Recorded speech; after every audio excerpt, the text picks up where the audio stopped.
What is up, Sports Spectrum fans? Jonathan Isaac here, founder of the really dope Christian footwear and apparel brand called Unite Us. This week, we're partnering with Sports Spectrum. All you have to do is use code SS10 at weareunitus.com and check out for a discount. Thanks so much.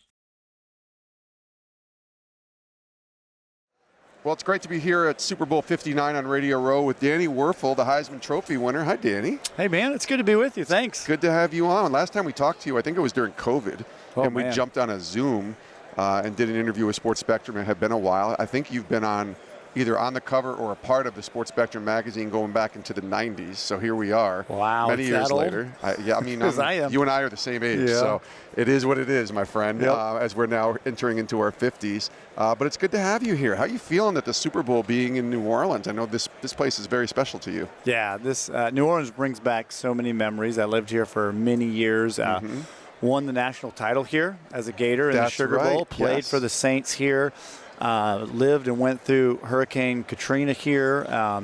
Kind of fell in love with my life's work through Desire Street Ministries here in New Orleans and continue to do that, and as well as some other things. So yeah, it's a great city. It's a great city for a party. Like, they're always ready for a party. So if you even bring one here, it's going to be extra big. So it's a great place for the Super Bowl. That is true. They're always here. I've noticed this. This is my second Super Bowl, my third big event coming to New Orleans. I was at the Final Four many years ago in 2003, and yeah, this place doesn't lack its energy. I'll just say that. Speaking of energy, I want you to share a little bit about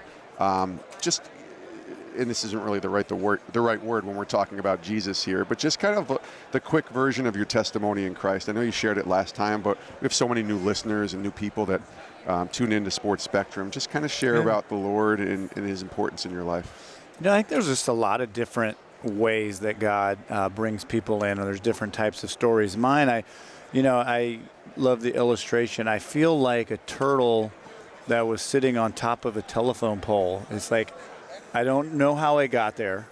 The view sure is great, and I know I didn't get there myself. That's good.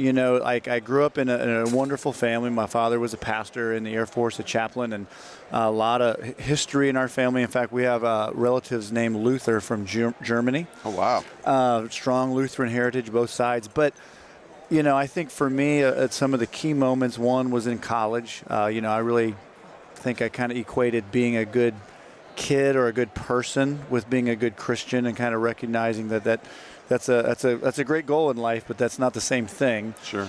And then I've had a couple other defining moments. I got really sick with an autoimmune disorder and was paralyzed for a little while about 12 years ago, and kind of took me on a kind of another inward journey, I think, and has kind of led me to really practice a lot more centering prayer, solitude, silence, meditation, that has just helped me kind of get out of my own way, get out of my own head. If I'm always figuring out what to say, then is that really the Spirit in me, or is that my own ego and my own persona? So my journey continues, and I can say this, I'm probably certain about a lot less things now than I was 30 years ago, but I think I love Jesus that much more. Yeah, that's what I was just going to kind of follow up. I'm glad you went there, because you just turned 50 last year. I just turned 51 last year, so I'm a year older than you.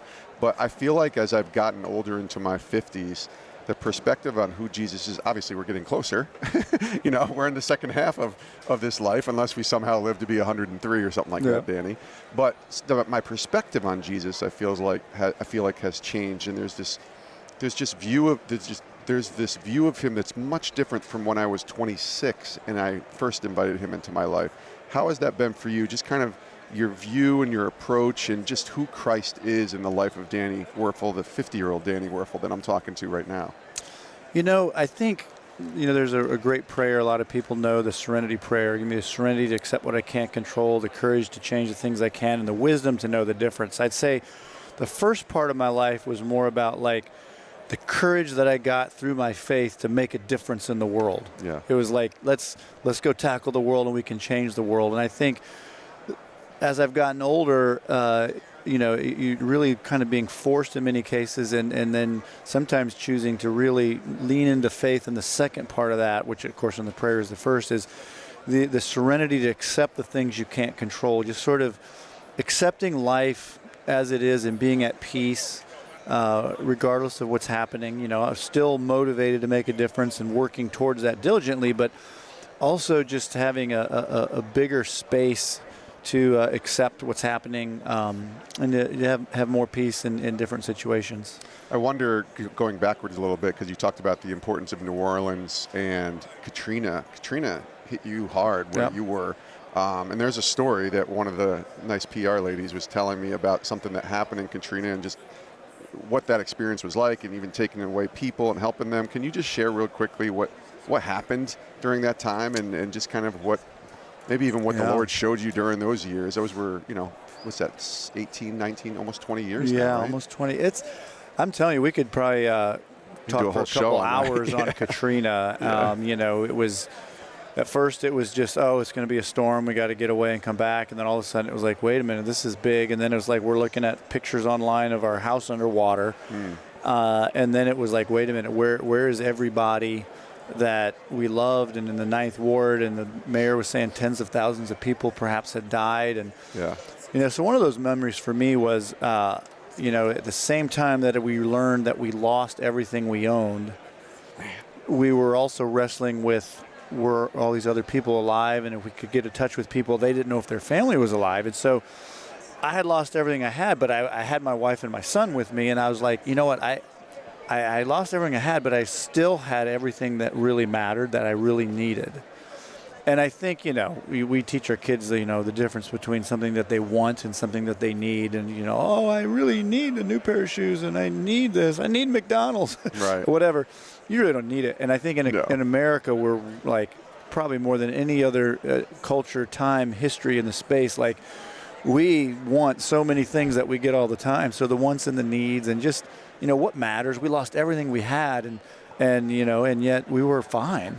And it's just you learn things in those times that you don't learn when things are going well. Yeah, and you were in your early 30s during that time when you're losing everything. I have to imagine just the perspective, because it makes me think about, you know, what happened in California with the fires, and it makes you think about all of the different tragedies that happen, and you realize what's most important. Obviously your family, but even your relationship with God, because that's ultimately where we're going to end up is either with Him or not with Him.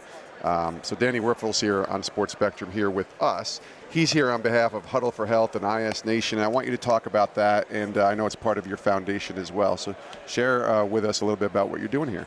Well, in addition to, you know, Desire Street, which is our work where we're working in under-resourced neighborhoods all around the country, I launched the Wuerffel Foundation, kind of a broader vision of inspiring service, unity, and health in the world. We have a college football award for community service, and we're doing a lot of things. Well, in the healthcare space, we've partnered up with a group called IS Nation.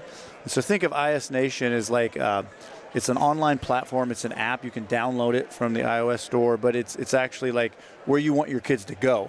It's an app where you want them to go. It's not like some of these other ones. Right. It's super positive, sports-related relationship, and it's about building health, mental health, wellness. There's coaching opportunities. And then Huddle for Health is kind of an offshoot from the NFL Alumni Health and all the programs they're doing to inspire, educate, and provide services for healthier living. So they're going to take all their content, and it's going to be part of the IS Nation app. It's just another way to get positive things out there to people. You know, technology can be a really difficult, destructive, distracting part of our lives. But it can also create access to some wonderful things, as we all know, and IS Nation is doing a great job.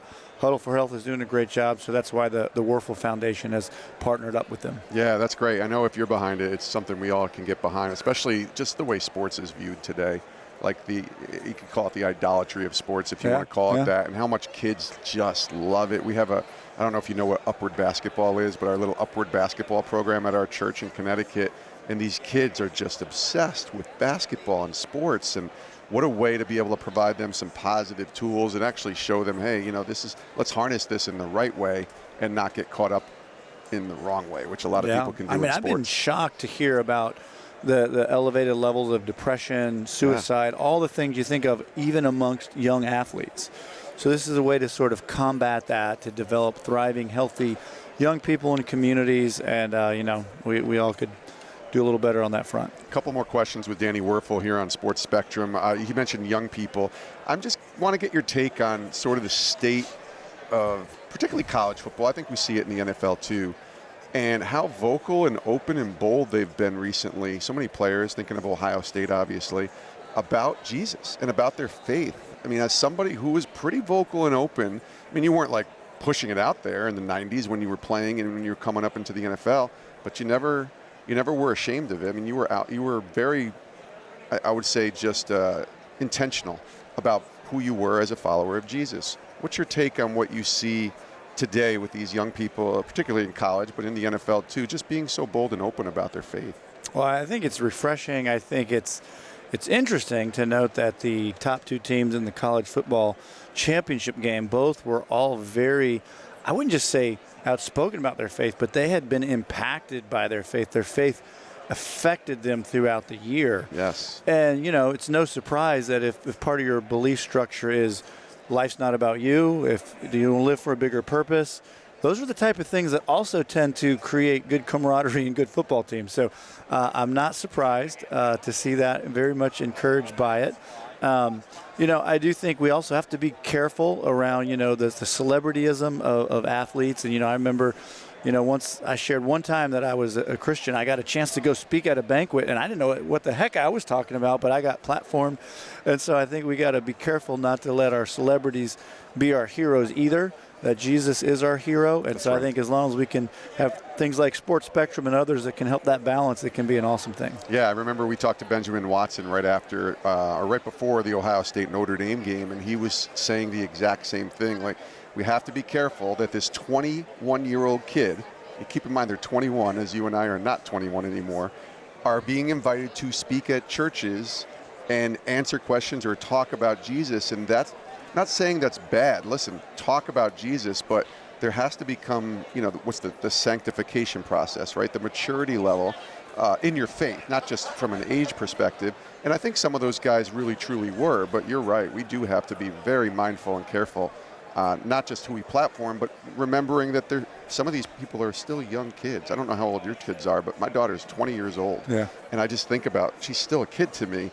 And that so many of these young athletes are being platformed in a way where it's just coming at them. Like, idolatry is running rampant. That's for sure. How about the Super Bowl, real quick? We got the Eagles and the Chiefs. By the way, two teams with a lot of guys, as we've been down here talking about, a lot of guys who love the Lord and have been open about their faith. Certainly the Hunt family are believers who own the Chiefs. But I'm curious your take on how you think it's going to play out here on Sunday. I'm pretty excited. I think it's a fantastic game. Both these teams deserve to be here.